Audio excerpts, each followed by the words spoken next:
Uma boa noite a todos. Alegria estarmos juntos mais uma vez. Uma alegria estarmos juntos com você que está nos acompanhando. Já estamos na quinta-feira. Amanhã teremos nossa última mensagem à noite. Concluímos no sábado pela manhã. Tem sido uma bênção para mim, mas preciso confessar que voltar para casa também é bom. Glenda, Gleice e Samuel estão lá me aguardando, mas vou guardar com muito carinho esses momentos que tivemos aqui, foram momentos especiais para mim. Eu quero convidá-lo a abrir a Bíblia no livro de João, capítulo 17. Hoje nós vamos refletir em uma das sessões bíblicas que eu mais gosto de estudar, e eu quero compartilhar algumas coisas com vocês. João, capítulo 17.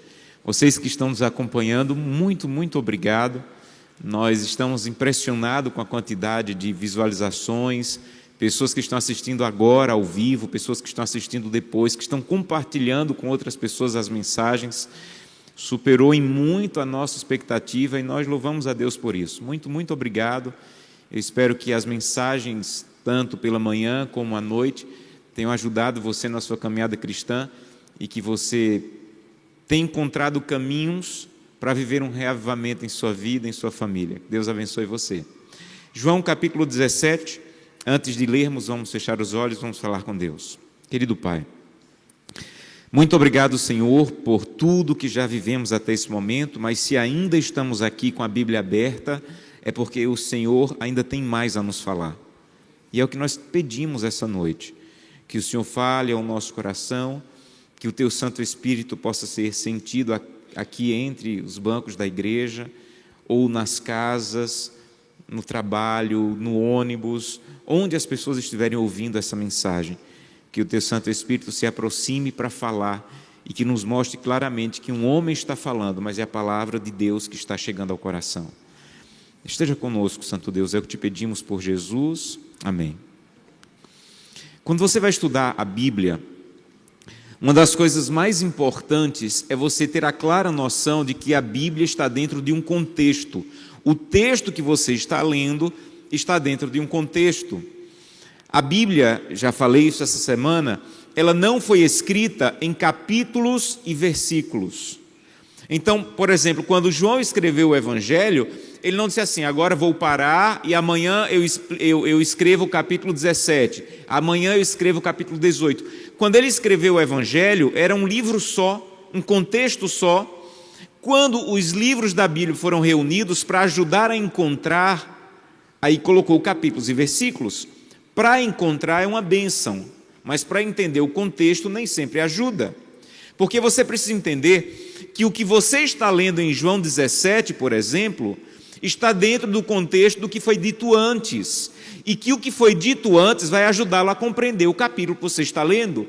Então nunca leia um capítulo isolado sem entender o contexto em que aquela passagem, aquela história está inserido, porque muito do que Deus pode te falar através da Bíblia é na compreensão do contexto bíblico. João 17, por exemplo, tem um contexto muito bonito, porque faz parte do último sermão de Jesus antes de morrer na cruz. Então isso precisa ficar claro. Quando você lê João 17, você deve entender que Jesus falou em um contexto muito especial. Durante 3 anos em que Jesus conviveu com os discípulos, ele havia dito várias vezes: olha, eu vou morrer, eu vou ressuscitar e vou voltar para o céu. E os discípulos simplesmente não entendiam isso. Eles não compreendiam isso, parecia que Jesus estava falando um mistério. E Jesus repetia: eu vou morrer, eu vou ressuscitar e vou voltar para o céu. Mas agora, durante a Santa Ceia, os discípulos entenderam claramente, ficaram extremamente tristes. Claro, Jesus Cristo estava indo embora. Eles receberam essa notícia, eles compreenderam essa notícia com muita tristeza, com muito pesar. E para ajudar nesse momento dos discípulos, Jesus pregou um sermão que começa no capítulo 14. Então o sermão começa no capítulo 14 e vai até o capítulo 17. No capítulo 14 ele começa dizendo: não se turbe o vosso coração, crede em Deus, crede também em mim. Na casa do meu pai há muitas moradas, se assim não fosse, eu não teria dito, eu vou preparar-vos lugar, e quando eu for e vos preparar lugar, eu voltarei para vos receber para mim mesmo, para que onde eu estou, vocês também estejam. Então não fiquem tristes, eu vou para o céu, mas eu volto. Aí ele continua o sermão no capítulo 15, dizendo assim, eu ainda tenho uma outra notícia boa para dar para vocês. Mesmo distantes, fisicamente, vocês podem estar ligados a mim, como o galho está ligado à videira. Eu sou a videira e vocês são os ramos. Já falei sobre isso essa semana. Aí ele continua o sermão no capítulo 16, dizendo, ainda tem uma outra boa notícia. Vocês não vão ficar órfãos. Eu vou enviar para vocês o Consolador, o Espírito Santo. Ele vai acompanhá-los, ele vai guiá-los. Ele vai fazer com que vocês conheçam a verdade de maneira profunda. Vocês nunca estarão sozinhos. E ele conclui esse sermão com uma belíssima oração, que é o capítulo 17, que nós conhecemos como a oração o quê? A oração sacerdotal. Então, a oração sacerdotal do capítulo 17 é a conclusão do sermão que começou no capítulo 14. Um desafio para você. Estude esse sermão desde o capítulo 14 até o capítulo 17. Você vai ver a beleza que são esses capítulos. Por isso eu falei, é a seção bíblica que eu mais gosto no Novo Testamento. É poderoso, é profundo, é Jesus falando ao coração daqueles que estão distante deles, que sentem saudade dele. É belíssimo esse capítulo. Mas hoje eu quero falar com vocês sobre o capítulo 17, a conclusão, a oração de Jesus. E nessa bonita oração, Jesus pede algumas coisas a Deus. Mas tem uma coisa que Jesus pede várias vezes nessa oração. Alguém lembra? O que é que Jesus pediu várias vezes na oração sacerdotal? 6 vezes. Numa oração que não é tão longa, Jesus pede por unidade. Pai, eu estou indo embora e eu quero que eles sejam unidos. Pai, ele repete, eu estou voltando para o Senhor, para o céu, e eu quero que esses que vão ficar aqui permaneçam unidos. Aí ele diz de novo, Pai, como eu e o Senhor somos um, que eles fiquem unidos, que eles sejam um. Gente, por que Jesus pediria 6 vezes a mesma coisa? Por um motivo, porque isso estava se passando na mente de Jesus, a preocupação sobre como os discípulos ficariam depois dele voltar para o céu. Eu não sei se você lembra, mas os discípulos viviam brigando. Brigavam muito. A Bíblia apresenta várias dessas discussões dos discípulos. Um dia, Jesus estava indo para uma cidade chamada Cafarnaum, e ele foi à frente e os discípulos ficaram atrás. E lá eles começaram a brigar sobre quem ia ser o maior no reino dos céus. Quando Jesus chegou na cidade, a Bíblia diz que ele esperou pelos discípulos na entrada da cidade e perguntou, o que é que vocês viam conversando no caminho?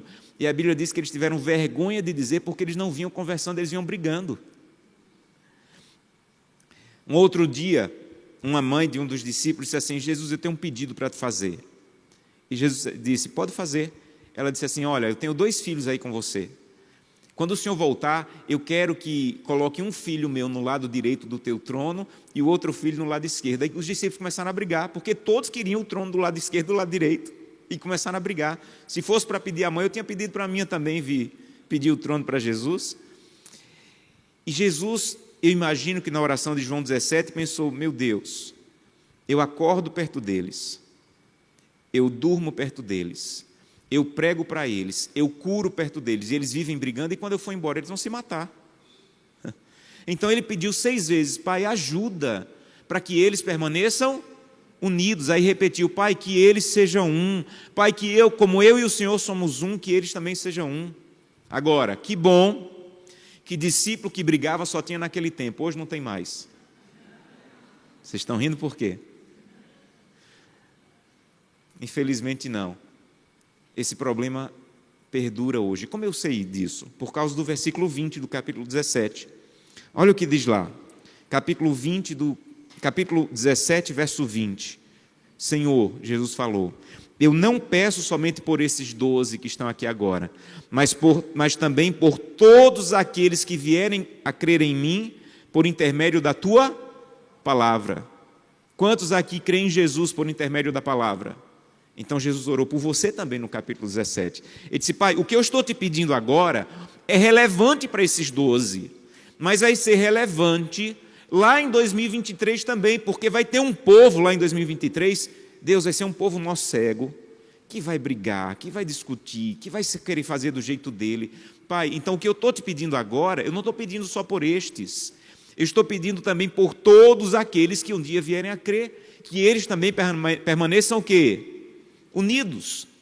Um dia alguém me perguntou assim: pastor, na sua opinião, qual é o maior desafio da igreja adventista? E isso é uma pergunta séria. Qual é o maior desafio da igreja adventista?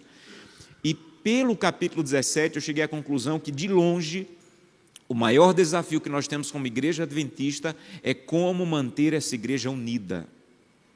Gente, nós somos mais de 22 milhões de adventistas, espalhados em mais de 200 países, e falamos 400 línguas diferentes como igreja.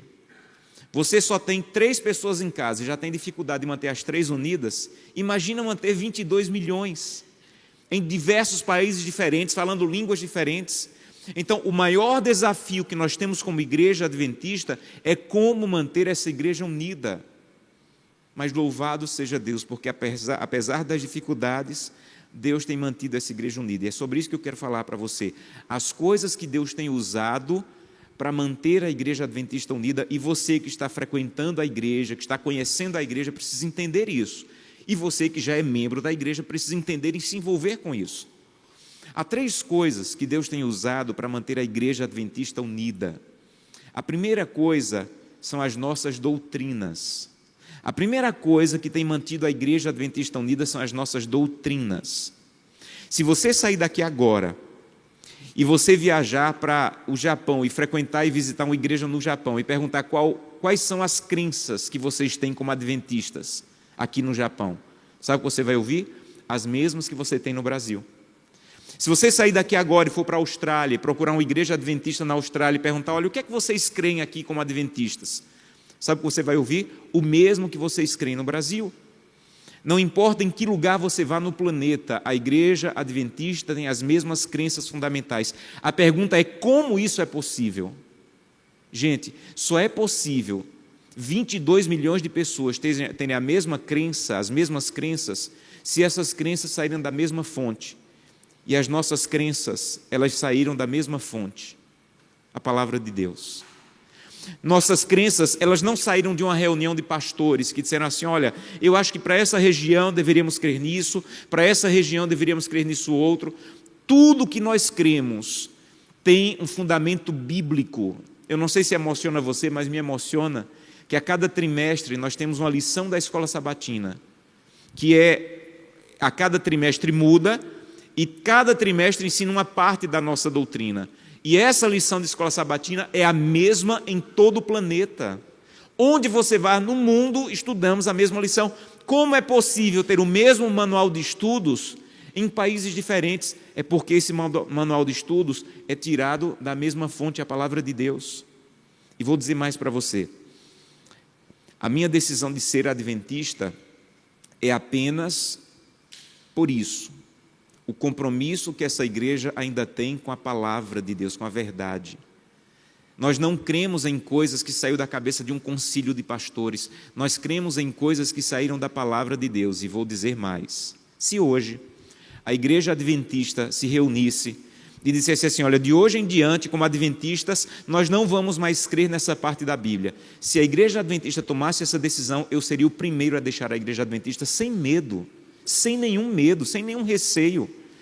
Eu não tenho nenhum compromisso com a igreja que não tem um compromisso com a palavra. O meu compromisso é com a palavra e com a igreja que se submete à palavra. Então você precisa entender isso. O nosso compromisso como adventista, as nossas doutrinas, elas têm a fonte bíblica. Nós acreditamos como adventista, e você deve saber disso, nós acreditamos que Deus deu a uma mulher chamada Ellen White um dom de profecia. Nós acreditamos nisso. E há uma base bíblica para isso. Mas, apesar de nós crermos que Deus deu para ela o ministério profético, nenhuma das nossas crenças é tirada dos livros de Ellen White. Nenhuma. Nenhuma das nossas crenças nós dizemos assim: olha, essa é uma crença da igreja adventista, mas só tem como provar essa crença se for no livro de Ellen White. Nenhuma. Todas as nossas crenças têm uma base bíblica. E isso nos une como igreja. Pastor, que bonito, mas o que é que isso tem a ver comigo? Vou te dizer o que tem a ver com você. Um adventista do sétimo dia que não estuda a Bíblia está atrapalhando a unidade da igreja. Vou repetir. Um adventista do sétimo dia que não estuda a palavra de Deus está atrapalhando a unidade da igreja. Porque se você não estuda a palavra de Deus, daqui a pouco aparece alguém dizendo assim, o Espírito Santo não é Deus. Como você não tem firmeza bíblica, você vai com ele. Daqui a pouco aparece outra pessoa crendo numa coisa diferente, como você não conhece a Bíblia, você vai com ele. Então você quer ajudar a igreja a manter-se unida, como Jesus orou em João 17, conheça a verdade bíblica.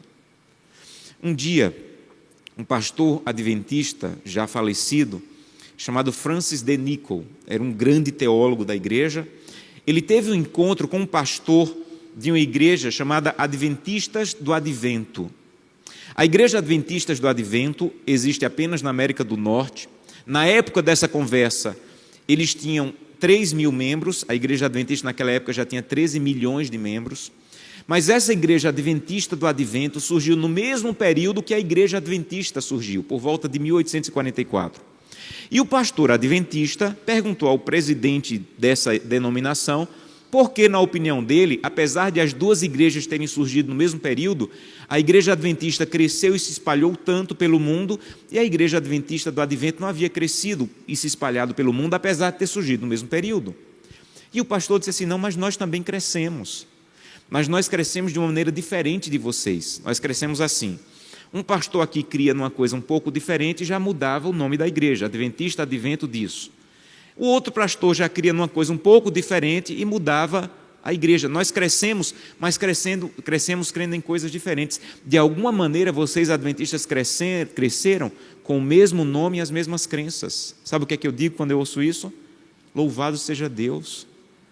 A nossa igreja não cresceu por causa de discussões de pastores que criam de um jeito e outro cria de outro e foi mudando a doutrina.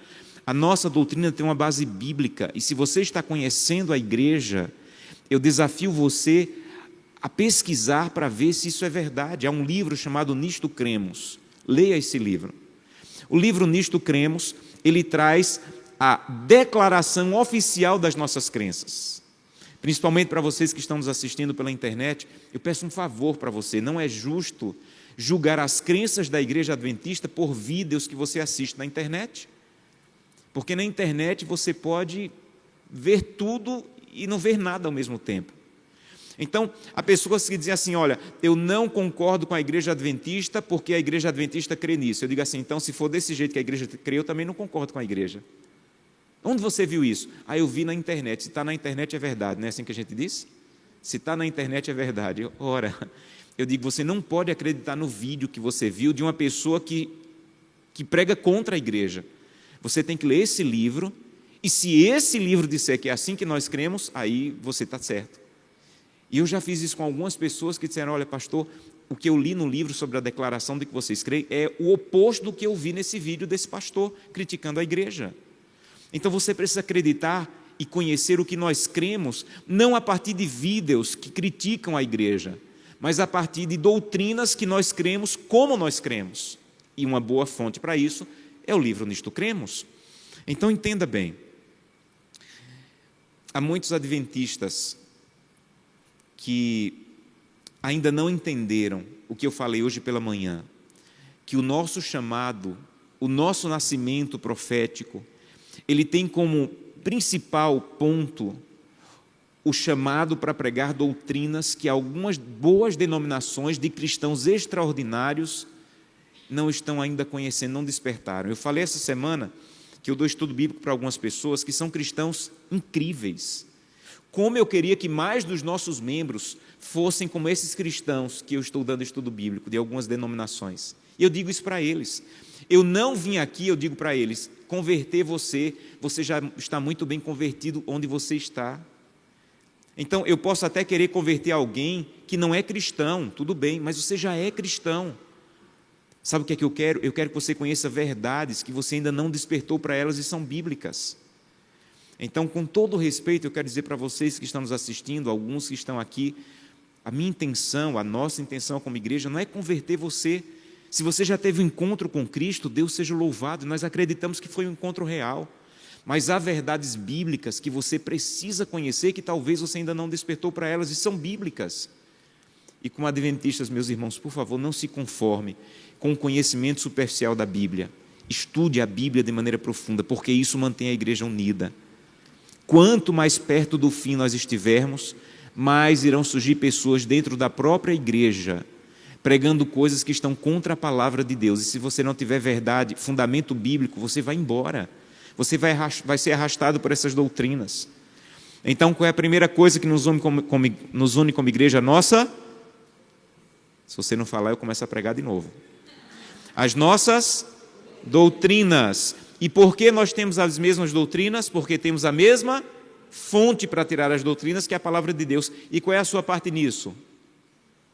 Estudar a Bíblia. Não seja um estudante superficial da Bíblia. Estude a palavra de Deus, cave fundo a palavra de Deus, conheça a palavra de Deus. Segunda coisa que nos une como igreja, a nossa missão. Todo adventista do sétimo dia deveria ser conhecido como alguém que se levanta e diz: Santo Deus, quem o Senhor vai colocar no meu caminho hoje, para que eu possa ser uma bênção e fazer com que essa pessoa conheça mais Jesus Cristo. E quando Jesus pediu que fôssemos unidos, olha por qual motivo ele pediu. João 17, 21. A fim de que todos sejam um. E como és tu, ó Pai, em mim, e eu em ti, também sejam eles em nós, para que o mundo que creia. Então Jesus disse assim: Pai, eu quero que eles sejam unidos, porque eles têm uma missão a cumprir. Eu quero que eles sejam unidos, porque eles precisam pregar, fazer com que o mundo creia. E se eles não forem unidos, o mundo não vai crer neles. Então, quando Jesus pediu que fôssemos unidos, não era para fazer junta-panela. Pai, que eles sejam unidos para fazer junta-panela todo sábado. Gente, não tem problema, é até bom fazer isso. Mas, para respeitar o contexto do que Jesus falou, ele estava dizendo: eu quero que eles sejam unidos, porque eles têm uma missão. Fazer com que o mundo creia. Mas todo mundo vai crer? Não. Aí olha o que ele falou no verso 23. Eu neles e tu em mim, a fim de que sejam aperfeiçoados na unidade, para que o mundo conheça. Então Jesus falou: Pai, eu queria que todos viessem a crer. Mas se nem todos vierem a crer, eu quero que pelo menos todos conheçam. Quando Jesus voltar, ninguém vai ter o direito de olhar para o céu e dizer: eu não tive a chance nem de conhecer. E sabe quem é o instrumento de Deus para fazer com que o mundo creia, ou pelo menos conheça? Somos nós. O que une uma igreja não é não ter fofoca na igreja. Pode ser que não tenha fofoca nenhuma na igreja, mas se está todo mundo sem fazer nada, só assistindo o culto, daqui a pouco vai aparecer fofoca na igreja. Porque o que une uma igreja é estar todo mundo envolvido, fazendo alguma coisa pela causa de Deus. Eu falei sobre isso em um dos sermões da semana, e eu queria repetir, talvez de outra maneira, para você entender de maneira mais clara. O chamado de um adventista do sétimo dia, que ajuda a igreja a manter-se unida, é dizer: Santo Deus, guia alguém para o meu caminho, guia alguém para o meu caminho. Eu aprendi isso há muito tempo, e tem me feito um bem espetacular, espetacular. Um dia, eu estava fazendo, acho que o 2º ano de teologia, e eu aprendi isso: ore e peça para Deus guiar pessoas para a tua vida. Aí eu fiz a primeira oração: Santo Deus, eu quero que o Senhor guie, e eu quero que o Senhor comece a guiando uma esposa. Guia uma esposa para a minha vida, Senhor, uma pessoa que seja o teu presente, o teu sonho para a minha vida, alguém que vai me ajudar. Eu estava colportando em Recife, na capital de Pernambuco, e na hora do almoço eu fui no shopping da cidade para almoçar. Quando eu subi a escada rolante para a área de alimentações, eu dei de cara com um pastor muito querido, o pastor Jaci, tinha sido pastor na minha infância. Do nada, quando eu saí do elevador, da escada rolante, eu dei de cara com ele. Ele disse assim: Júnior, me chamava de Júnior, eu estava querendo encontrar você. Eu mandei para o colégio uma menina chamada Gleice, vai ser a sua esposa. Eu disse: Senhor, muito obrigado. Foi tão rápido. Casei com Gleice. Mas naquele mesmo dia, e eu tinha feito esse pedido a Deus: Santo Deus, guia alguém também, para que eu possa ser uma bênção. Essa foi a primeira vez que Deus respondeu essa oração, porque foi a primeira vez que eu fiz essa oração. Eu estava sentado ali na mesa da praça de alimentação sozinho. Daqui a pouco parou uma senhora e pediu para sentar na mesma mesa. Tinha outras mesas livres, mas ela pediu para sentar. Eu lhe disse: claro, pode sentar. E eu comecei a puxar a conversa com ela e comecei a falar com ela. Disse que era pernambucano, mas estudava na Bahia, estavam tocando uma música bonita e nós começamos a falar. Daqui a pouco eu disse assim para ela: olha, eu saí de casa muito cedo, eu saí de casa com 16 anos. E quando eu saí de casa, minha mãe disse assim: olha, não importa onde você vá, Deus vai estar com você. E ela começou a chorar. E eu perguntei: o que aconteceu? Ela disse: olha, quando eu estava passando aqui, eu senti que devia sentar aqui. Eu sentei aqui porque eu senti claramente que deveria sentar aqui. Aqui na bolsa eu estou com alguns exames, um médico fez uns exames, descobriu que eu estou com uma doença grave. Eu não tive coragem ainda de falar para os meus filhos, eu não sei o que fazer, mas eu senti que deveria sentar aqui. E eu passei uma parte da tarde conversando com ela, falando de Jesus para ela, apresentando as verdades que eu creio para ela, o Deus maravilhoso que eu creio, e que aquela foi a primeira vez de muitas que Deus me usou lá fora, não aqui no púlpito, falando no microfone, para cumprir a missão.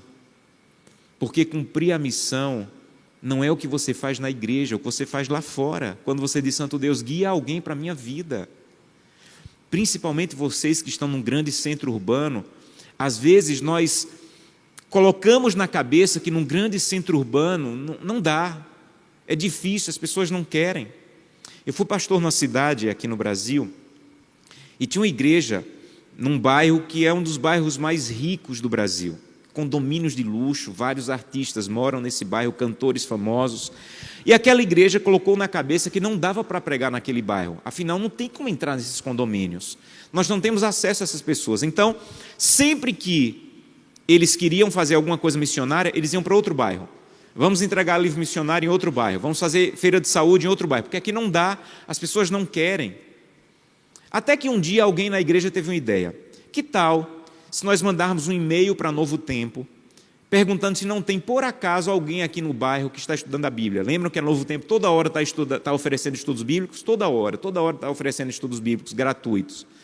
E alguém disse assim: que nada, esse povo aqui tem 500 canais de televisão, quem vai encontrar Novo Tempo? Mas vamos mandar o e-mail. Mandaram um e-mail para Novo Tempo, a Novo Tempo respondeu imediatamente com 170 pessoas nas ruas da igreja que estavam no primeiro, segundo e até terceiro estudo bíblico.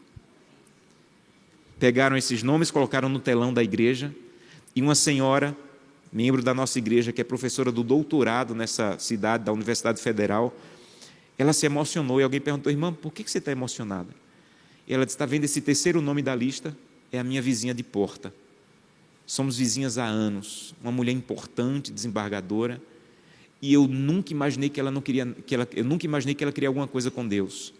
Mas aí está dizendo que ela já recebeu 3 estudos bíblicos. Não é que ela não queria, era eu que não queria, porque ela queria. Não há impossibilidades para cumprir a missão, não importa onde você mora, não importa quão complicado e difícil seja o centro urbano. O que você precisa é dizer: Santo Deus, guia alguém para o meu caminho, para que eu venha a ser uma bênção na vida dessa pessoa. Olhe para todas as pessoas, olha para todas as pessoas com olhar de salvação. Nunca esqueça disso. Olha para todas as pessoas dessa cidade com olhar de salvação. Olha para aquela pessoa que está no chão, caída, com olhar de salvação. Um dia eu estava numa igreja e a igreja estava cheia, praticamente não tinha espaços vazios, e entrou pelo meio da igreja um homem bêbado fazendo barulho. E isso a igreja ficou um pouco chocada, porque atrapalhou o sermão. Esse homem entrou pelo corredor da igreja e sentou no chão, no meio do corredor. Aí foi que a igreja ficou toda constrangida, porque ele fazendo barulho. Aí lá do final veio um diácono. E a igreja esperava que o diácono ia pegar aquele homem fazendo barulho, ia levantar e tirar da igreja. Aí o clima pesou. Porque imagina, ele já está fazendo barulho, o diácono, como é que ele vai tirar esse homem daí? O diácono entrou pelo meio da igreja, colocou a mão no ombro do homem, sentou no chão com ele e assistiu o meu sermão inteiro sentado no chão com a mão no ombro dele. Gente, aquilo foi o sermão. Sabe o que aquele diácono estava dizendo? Eu vejo em você a possibilidade de salvação. E às vezes nós paramos de olhar para as pessoas desse jeito. Nós paramos de olhar para as pessoas com um olhar de salvação. E sabe por onde isso começa? Isso tem que começar dentro de casa. O melhor argumento em favor do cristianismo é uma família bem ordenada. Se o cristianismo funcionar na minha casa, é provável que funcione fora. O maior argumento em favor da pregação do evangelho é o que acontece na tua casa. Deixa eu contar mais uma história para vocês. Hoje é o sermão das histórias. Há alguns anos, eu vi a história de um missionário que foi para a África fazer um evangelismo, e ele chegou numa tribo, numa região, e ele pregou, as pessoas começaram a conhecer Jesus Cristo, entregar a vida a Jesus, e uma das primeiras pessoas que tomou a decisão pelo batismo foi o feiticeiro da tribo. Ele abandonou tudo da feitiçaria e aceitou Jesus Cristo. Ele montou uma igreja, criou uma igreja ali, e ele fez também uma clínica de saúde, que tinha médicos, enfermeiros, e quando estava bem organizado a clínica e a igreja, ele foi pregar em outro lugar. E depois ele voltou para visitar aquela comunidade. Mas quando ele entrou na comunidade, todo mundo que o encontrava dizia assim: missionário, tem uma coisa estranha acontecendo aqui na tribo. E ele perguntava: o que está acontecendo de estranho? Lembra do ex-feiticeiro? Claro que lembro. Pois é, tem alguma coisa estranha acontecendo com ele. E o que é que está acontecendo de estranho? É que quem dorme na casa dele amanhece convertido. E ele disse: como assim? Que história é essa? E ele encontrava outra pessoa: missionário, seja bem-vindo, que bom lhe ver, mas tem uma coisa estranha acontecendo aqui. Contava a mesma história: quem dorme na casa do ex-feiticeiro amanhece convertido. E ele foi visitar esse irmão e disse: irmão, olha, que bom lhe ver, mas eu tenho uma pergunta a lhe fazer. Todo mundo que eu estou encontrando aqui diz que quem dorme na sua casa amanhece convertido. Que história é essa? E ele disse assim: eu vou lhe explicar o que é. Lembra que você colocou uma clínica de saúde aqui? Lembro. Você lembra que as pessoas vêm de quilômetros para se tratar aqui? Lembro. O que é que isso tem a ver? O que tem a ver é que as pessoas vêm e não têm onde ficar. E eu construí na minha casa um quarto de hóspede, que é o melhor quarto da minha casa, é o quarto de hóspede. Quando as pessoas chegam aqui, eu pergunto: você tem onde ficar hospedado? Elas dizem não. Aí eu digo: você pode ficar na minha casa, hospedado na minha casa. E elas perguntam: e quanto custa? E diz assim: olha, o preço é o seguinte: o meu Deus se chama Jesus Cristo. Talvez você nunca tenha ouvido falar nele, mas o meu Deus se chama Jesus Cristo. E toda noite eu faço um culto com minha família para adorar o meu Deus. Se você assistir esse culto com a minha família e ouvir os meus filhos dizendo porque amam Jesus, está paga a hospedagem. Só isso. E as pessoas não têm para onde ir, terminam aceitando. Quando ela aceita, eu digo assim: só tem um problema, eu tenho 12 filhos. Então você tem que ouvir cada um deles dizendo porque amam Jesus Cristo. E ele diz: missionário, à noite eu reúno minha família, eu leio a Bíblia, nós cantamos, e cada um dos meus filhos, do fundo do coração, diz quem é Jesus Cristo para ele. Quando todos dizem, nós oramos, e eu digo: está paga a hospedagem, pode ir para o quarto. E no outro dia, quando ele acorda, a primeira coisa que ele diz geralmente é: eu quero conhecer Jesus Cristo. Sabe o que é isso? Funciona em casa. E se funciona em casa, é possível funcionar fora de casa. Então você quer ajudar a igreja a manter-se unida? Jesus falou: Pai, que eles sejam um, porque eles têm um trabalho a fazer. Eles têm que fazer com que a igreja leve a mensagem para que o mundo creia, ou para que pelo menos o mundo conheça. Mas há uma terceira, e termino com isso, uma terceira coisa que ajuda e tem mantido a igreja adventista unida. Talvez você não saiba disso, até como adventista, e você que não é adventista ainda, deve conhecer isso. A igreja adventista estudou a Bíblia, os nossos pioneiros, e chegou à conclusão que a igreja adventista teria um ministério para pregar o evangelho em todo o mundo. Nós não temos uma visão local, nós temos uma visão mundial como igreja. Por isso que 20% dos nossos dízimos e 40% das nossas ofertas não ficam na região onde nós entregamos os dízimos e ofertas. Nós temos um plano como igreja de que os nossos recursos eles vão para atender cada parte do planeta. Então a igreja adventista tem um método de uso dos recursos que primeiro, e isso me dá muito prazer em crer e entender como a igreja funciona. A igreja adventista, amigos, não tem um dono que está ficando rico, milionário, enquanto outros estão pregando. A igreja adventista não tem dono. A igreja adventista usa os seus recursos, não para que o homem compre jatinho, fazendas de gado. A igreja adventista tem uma missão. E o recurso da igreja, ela não fica na igreja local, ela é dividida, o recurso é dividido para que o evangelho seja pregado ao redor do mundo. Deixa eu te contar algumas histórias. Há um país na Ásia chamado Butão. Butão é um dos países mais difíceis do mundo para pregar o evangelho, pela perseguição, pelo regime fechado. E tem 2 países que fazem divisa, a Índia e Bangladesh, fazem divisa com Butão. E a igreja tem um projeto para pregar o evangelho em Butão.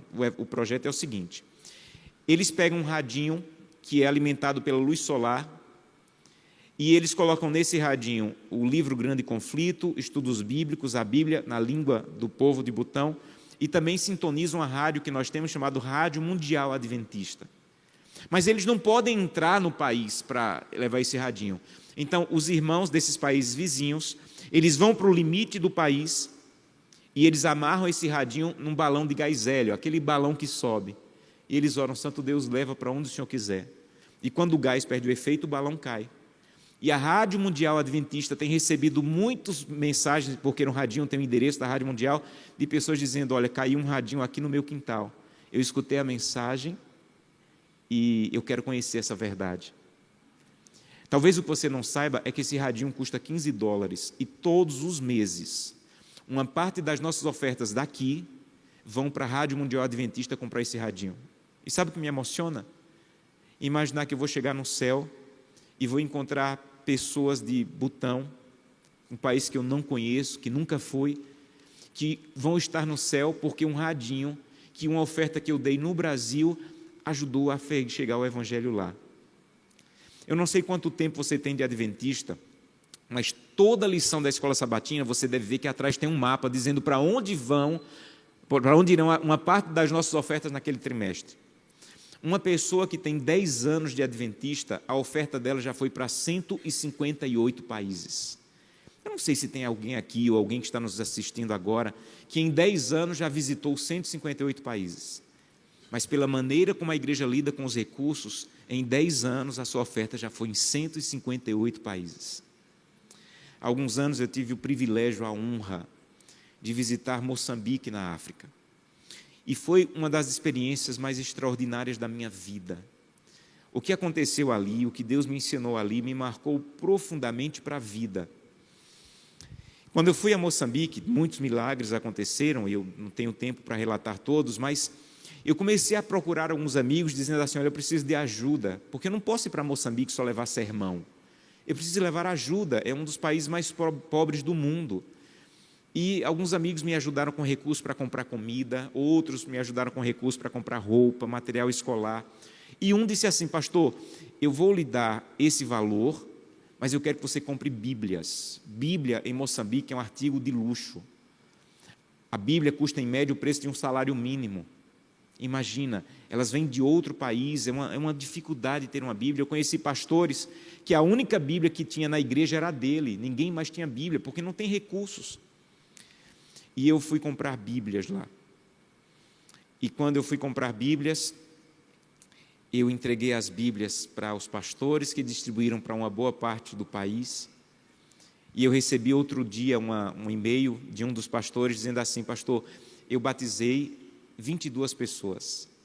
E pela primeira vez no meu ministério, ele já tinha 16 anos de ministério, é a primeira vez que eu entreguei uma Bíblia no batismo. Uma coisa tão comum aqui no Brasil, uma pessoa que batiza receber de presente uma Bíblia.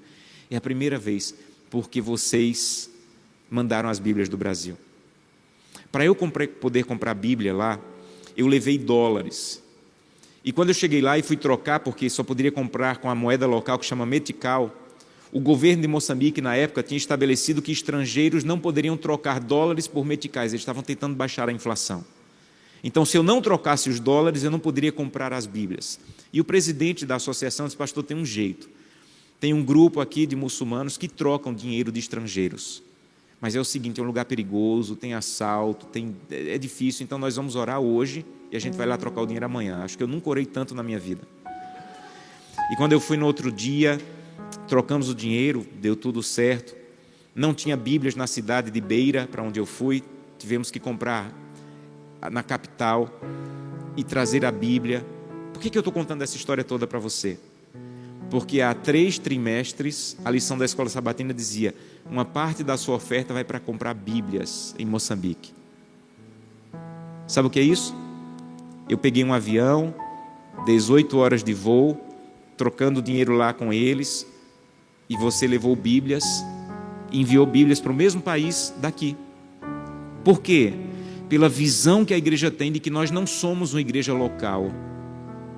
Nós somos uma igreja que está espalhada, uma família que está espalhada ao redor do mundo. Por isso que o recurso não fica numa igreja só, porque o importante não é o ar-condicionado da minha igreja. O mais importante na visão bíblica não é que minha igreja tenha o melhor ar-condicionado, o melhor som. O mais importante é que o evangelho seja pregado em cada tribo, língua e nação. E eu sinto tanto prazer e privilégio de fazer parte dessa igreja, e esse é um dos pontos. Deus tem usado a nossa doutrina, a nossa missão e os nossos recursos para que sejamos unidos. É por isso que é tão perigoso quando alguém diz assim: eu vou entregar minha oferta, mas eu quero que ela fique aqui na igreja local. Deus não tem uma igreja local, Deus tem uma família espalhada pelo mundo. E você precisa entender isso pela beleza da maneira como Deus guia essa igreja. Eu quero fazer um apelo para você essa noite. Eu quero convidá-lo a dizer: Santo Deus, me perdoa, porque eu não estou estudando a Bíblia. Eu não tenho firmeza na doutrina, eu não conheço a doutrina. Se uma pessoa chegar me dizendo uma coisa diferente, eu vou com ela, porque eu não conheço. Me perdoe, eu quero conhecer. Eu quero ajudar essa igreja a se manter unida, e a minha parte vai ser estudar a verdade. Eu quero conhecer a verdade. Eu quero poder fazer como Paulo disse para Timóteo: esteja sempre pronto para dar a razão da tua fé. Ou você vai dizer: Santo Deus, me perdoa, eu não estou cumprindo a missão.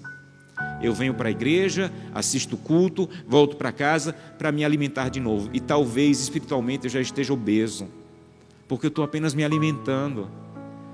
Santo Deus, coloca alguém no meu caminho hoje, se for necessário. Coloca alguém no meu caminho hoje, para que eu fale do teu amor, para que eu apresente Jesus Cristo, a verdade, para que eu possa estudar a Bíblia com ela. Eu quero cumprir a missão. Eu quero terminar esse ano com a alegria de dizer: eu trouxe alguém aos pés de Cristo. Eu faço esse pedido sempre a Deus. Santo Deus, não deixe eu terminar o ano ouvindo pessoas dizer: pastor, de alguma maneira o seu ministério me ajudou. Eu quero ter contato com pessoas, e de maneira pessoal eu quero ensinar a Bíblia com ela, eu quero sentar com ela, eu quero apresentar Jesus Cristo para ela. Terceira coisa, eu quero convidá-la a dizer: Santo Deus, me perdoa, porque eu não tenho sido fiel. Eu não tenho sido fiel naquilo que o Senhor colocou nas minhas mãos através dos recursos. Eu não tenho devolvido isso através da fidelidade nos dízimos e ofertas. E hoje eu entendi que através da missão, através da doutrina e através dos recursos, Deus está ajudando essa igreja a manter-se unida até o final. Senhor, eu quero ser completamente teu, usado completamente por ti, dirigido completamente por ti, e eu quero ajudar essa igreja a manter-se unida para cumprir a oração de Jesus em João 17. Me permitam terminar pedindo que você expresse o que você entendeu essa noite. Vocês que estão aqui, vocês que estão em casa, eu queria que você dissesse: Santo Deus, o pastor hoje falou de 3 coisas: estudar mais a Bíblia, conhecer mais a doutrina de maneira profunda. O pastor falou de cumprir a missão, de se envolver, de olhar para todas as pessoas como plano de Deus de salvá-las.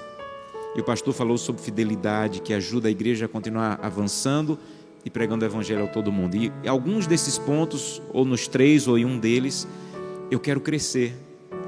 Eu quero passar mais tempo com a Bíblia, eu quero conhecer a verdade, eu quero cumprir a missão, eu quero pessoas que eu possa pregar o evangelho para elas, eu quero viver a fidelidade. Espero que seja verdade, que você cumpra isso em um dos aspectos que nós falamos hoje. Vocês que estão em casa, que Deus abençoe você, que de maneira poderosa você também tome essas decisões. Vamos orar? Querido Pai, muito obrigado por esse lindo sermão que Jesus fez e por essa linda oração de João 17. Muito obrigado, porque é isso que precisamos.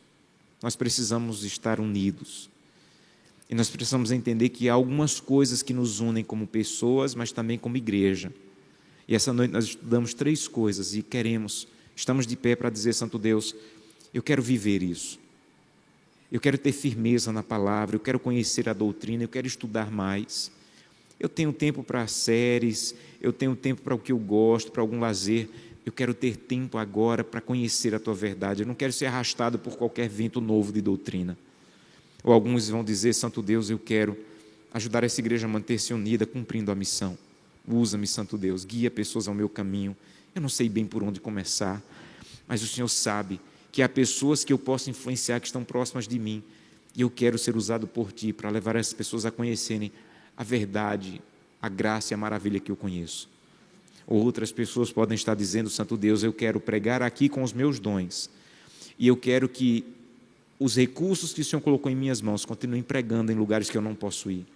Então eu quero ser fiel, porque eu quero chegar no céu e encontrar pessoas do Oriente Médio, encontrar pessoas da África, da Europa, que conheceram a verdade e que de alguma maneira o recurso que o Senhor colocou em minhas mãos, através da igreja, chegou a verdade para eles.